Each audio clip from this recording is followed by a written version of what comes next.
Jantzitakoak eta pilotari heldu, baina bertxotarako hobia gaudegu. Frontisa kolpeka nork hautsiko ote du. Hasi jokatzen eta ikusiko dugu. Hemen, Amarako frontoi txikian.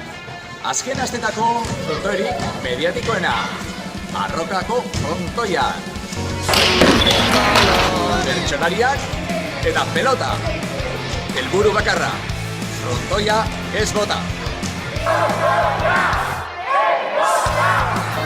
Kale giroa, apostua, pintxoa, musika, lehenengo Amarako bote txalenga, eta arregi herrikoia. Ibeleko bertsolariak, Unai Gaztelumendi eta Zeli Pagola.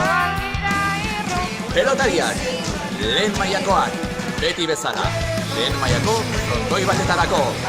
Eta nola ez, dena helburu bakarra, Amarako frontoia ez bota.